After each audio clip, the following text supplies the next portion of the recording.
Hadir. Riki Fahmi. Hadir. Sahlan. Hadir. Siti Kamila. Taufik Maulana. Hadir. Ada yang sakit berarti ya hari ini? Ya. Yang hari ini tidak masuk, ada suratnya nggak? Ya. Oke, nanti bisa kalian kasih tahu ya sama teman kalian kalau misalkan tidak hadir ke sekolah itu membuat surat ya. Yes, Bu. Oke, pada hari ini kita akan belajar tentang struktur data.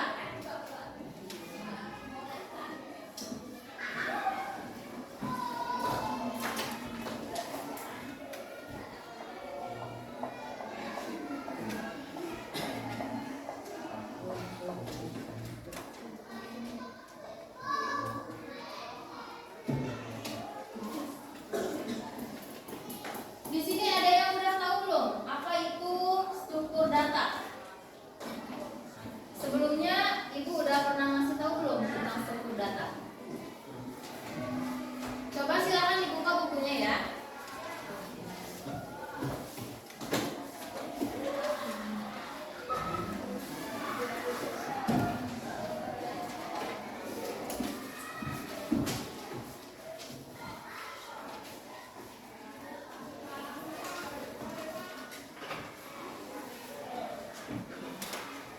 Oke, mungkin kalian belum memahami apa itu tentang struktur data ya.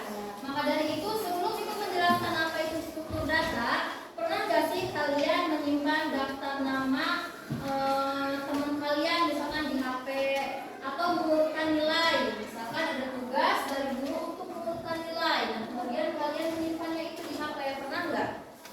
Nah ya, sebenarnya tanpa kalian ketahui, tanpa kalian riset, sebenarnya kalian itu sudah melaksanakan struktur data. Hanya saja kalian belum tahu apa itu struktur data ya. Ya, Bu. Hari ini kita akan belajar apa itu struktur data, kemudian jenis-jenis, fungsi, dan bagaimana struktur data ini membantu komputer mengolah data dengan cepat ya. Jadi konsep dasar struktur data ini adalah cara menyusun atau menyimpan data ya. Cara menyusun atau menyimpan data. Biar apa disusun dan disimpan? Agar data ini bisa tersimpan dengan rapi, tersusun ya.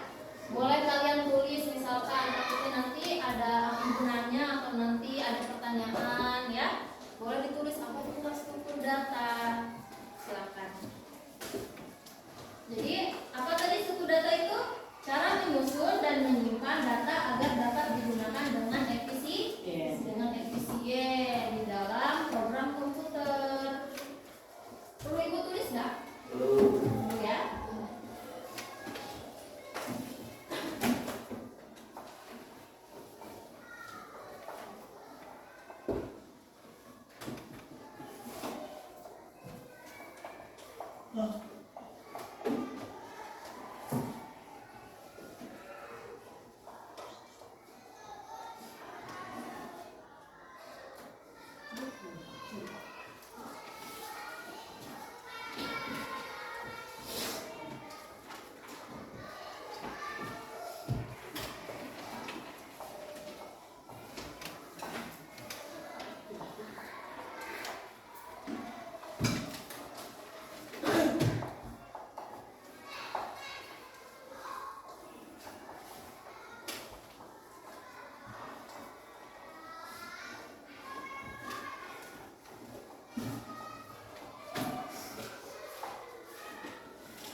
Boleh silakan ditulis.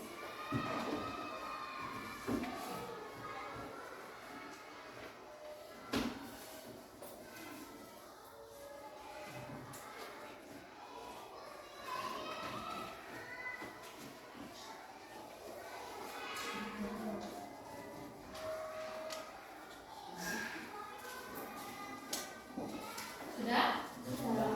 Nah, jadi kalian bisa tahu ya struktur data itu apa. Jadi kata singkatnya itu struktur data itu adalah menyimpan atau menyusun data ya. Nah, oke, kita kasih contoh. Misalkan kita kasih contoh dalam kehidupan sehari-hari. Contohnya misalkan rak buku. Rak buku kalau misalkan disusun dengan rapi, kita bakal gampang cari buku ya. Misalkan kalian menyusun buku daftar pelajaran dari hari Senin sampai hari Jumat. Kalau misalkan disusun dengan rapi, dinamakan hari Senin, Selasa, Rabu, Kamis, Jumat. Itu pasti nanti ketika kalian cari pasti akan gampang kan? Beda lagi dengan misalkan bukunya acak-acakan, ada yang di kamar, misalkan ada yang di dapur. Pasti nanti ketika kalian mau mencari buku itu kalian akan kesulitan ya. Jadi itu bisa kita kasih contoh dalam kehidupan sehari-hari, misalkan dalam rak buku ya sederhananya. Kemudian selain itu di sini ada fungsi struktur data. Nah, apa sih fungsinya? Selain struktur data juga memiliki fungsi. Fungsinya yang pertama itu mengatur data agar mudah diakses.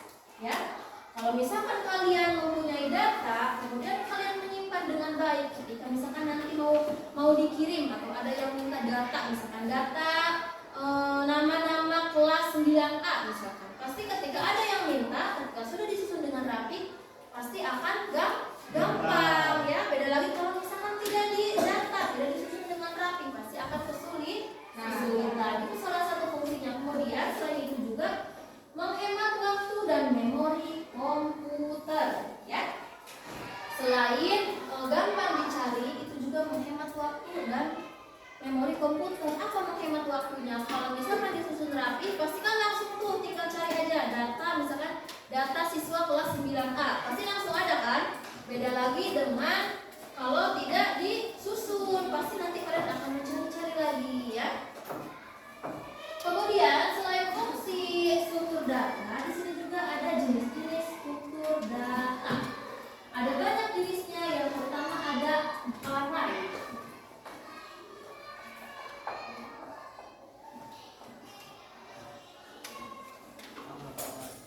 Ada yang tahu array? Atau misalkan kalian masih apa itu array bertanya-tanya? Apa ada yang tahu? Tahu ya? Apa itu array ya? Struktur data array atau list adalah yang paling cocok karena memudahkan penambahan, penghapusan, dan pengerasan item dalam satu daftar transaksi.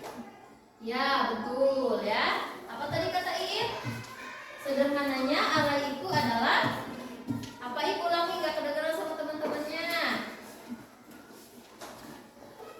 Struktur data array atau list adalah yang paling cocok karena memudahkan penambahan, penghapusan, dan pemrosesan item dalam satu daftar transaksi. Nah, berarti bisa kita sederhanakannya kayak gimana? Contoh kalian mau membuat data. Karena kan ada macam-macam jenis-jenis data tuh, jenis-jenis struktur data. Nah, array ini termasuk ke dalam jenis yang gampang untuk penghapusan atau penambahan ya. Jadi kalau misalkan kalian membuat data kelas, misalkan data nama-nama kelas, ketika kalian mau menghapus atau mau menambahkan, berarti pakainya pakai array. Nah, ingat ya, berarti kalau misalkan mau menambahkan atau menghapus itu pakainya array. Nah, kemudian di sini juga ada proses mengakses data dengan panah ke indeks tertentu ya. Di sini juga ada kelebihan dan kekurangan menggunakan array ini. Kelebihannya apa sih? Kelebihan itu mudah diakses ya, seperti apa yang tadi bilang. Kemudian kekurangannya apa? Kekurangannya itu ukurannya tetap tidak bisa bertambah secara dinamis ya. Berarti kalau misalkan ukurannya sudah segitu nggak bisa diubah-ubah. Kemudian selain array ada juga list atau daftar.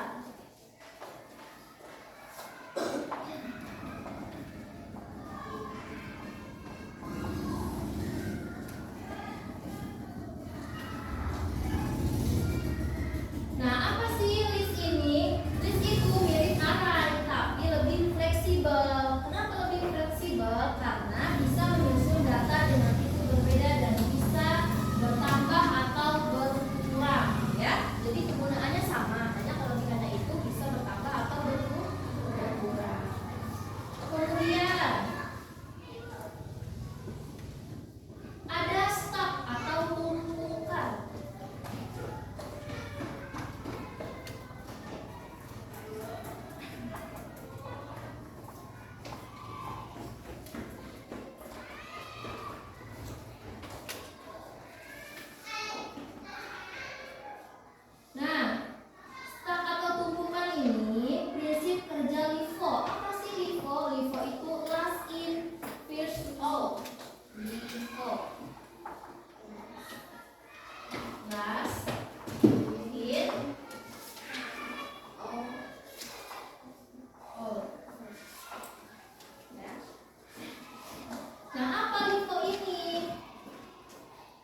kemudian keluar pertama. Nah, Mila di situ berarti Mila ini sudah mempelajari nih kan, sebelum Ibu menjelaskan tentang Vivo ini berarti Mila juga udah riset atau udah nyari tahu ya. Bagus. Jadi Vivo ini yang masuk pertama kemudian keluar pertama. Oke, bagus.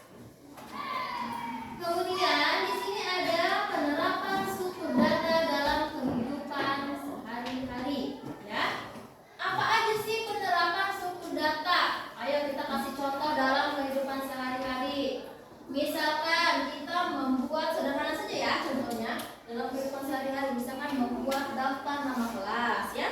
Kemudian misalkan kalian membuat daftar tiket harian, ya, kemudian membuat jadwal pelajaran, misalkan, dan lain sebagainya, ya. Pasti di sini udah kan, udah bikin daftar list nama-nama kelas kan, nama-nama di kelas, kemudian daftar pelajaran, daftar tiket dan lain sebagainya.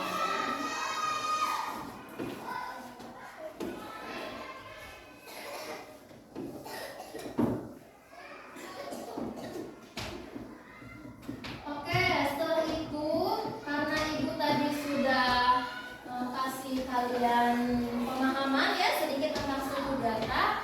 Selanjutnya Ibu mau kalian diskusi ya, diskusi nanti Ibu akan kasih soal. Kalian diskusikan bersama teman-teman, kemudian nanti akan Ibu tanya ya. Oke, sekarang Ibu mau buat, di sini ada berapa orang? Ada 19 orang. Oke, 19 orang Ibu mau kalian membuat 4 kelompok. Ya. Silakan laki-laki dibagi 2 kelompok, perempuan dibagi 2 kelompok.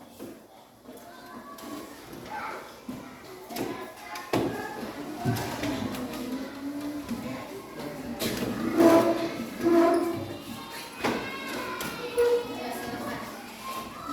Bikin ini aja ya, sebentar.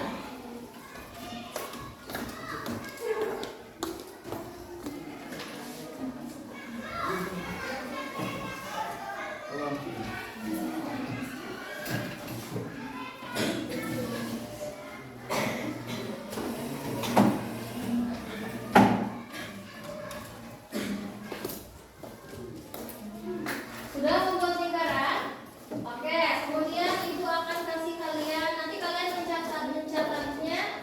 Nanti kalian mencatatnya di kertas lembar yang Ibu kasih ya.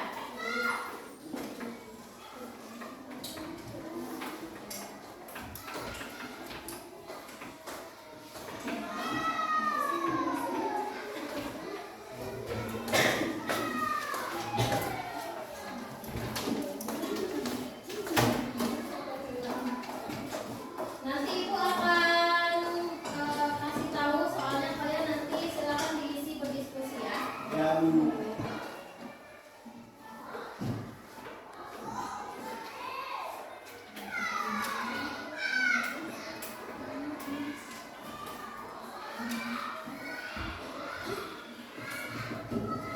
Oke, soal yang pertama, apa yang dimaksud dengan struktur data?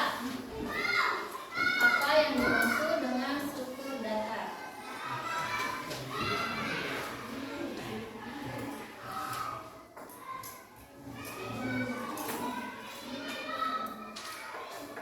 Apa yang dimaksud dengan struktur data dan mengapa kita membutuhkan untuk pemrograman?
Bagaimana struktur data membantu komputer?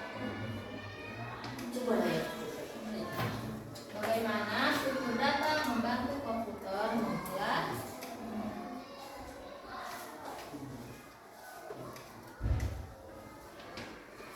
waktu?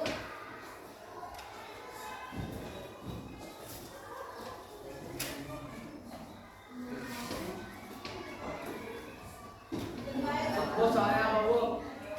Bagaimana struktur data membantu komputer mengolah informasi sehingga bisa lebih cepat dan efisien. Oke, udah?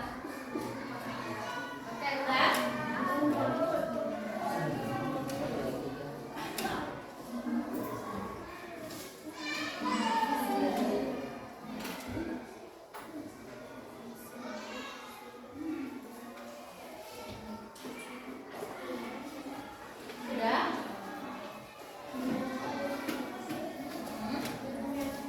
Mengolah informasi agar bisa lebih cepat dan efisien.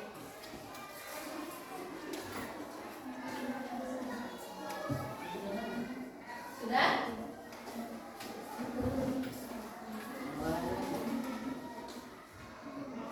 Mengolah informasi agar lebih efisien. Kemudian yang selanjutnya, soal selanjutnya, apa perbedaan antara data dan informasi dalam konteks struktur data? Apa perbedaan data dan informasi dalam konteks struktur data?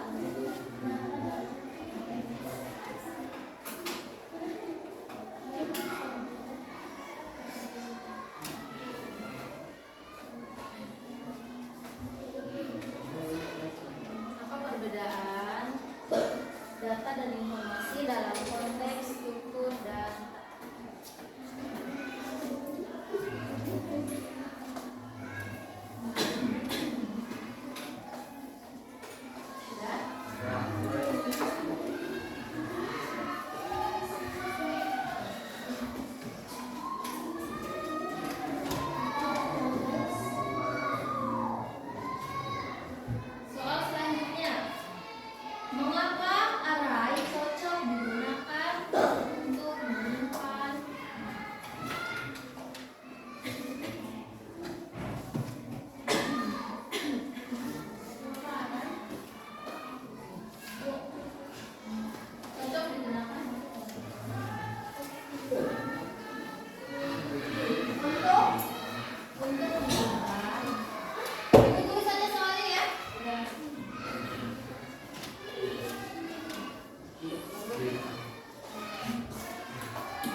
media sosial pasti itu akan butuh struktur data. Oke.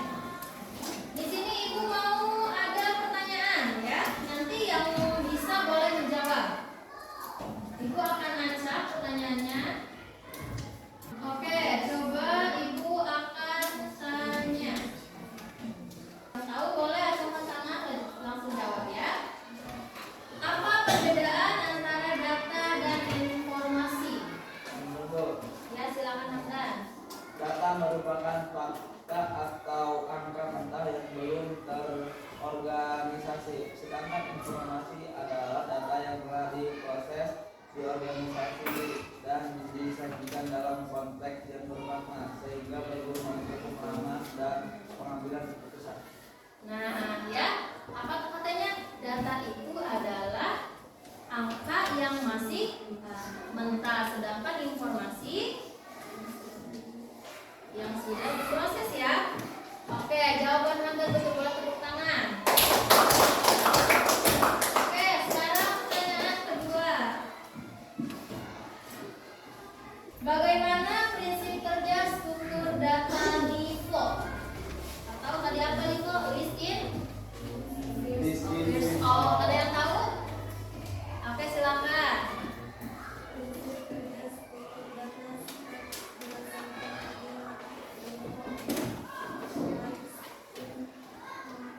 Oh.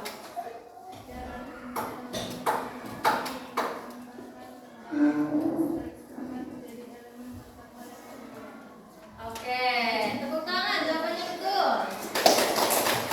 Oke, berarti rata-rata di kelas ini sudah memahami ya apa Ya. itu struktur data, kemudian apa itu fungsi data, kemudian jenis-jenisnya juga. Oke, sebelum Ibu menutup pembelajaran pada hari ini, Ibu akan kasih kesimpulan ya, kesimpulan mengenai struktur data. Jadi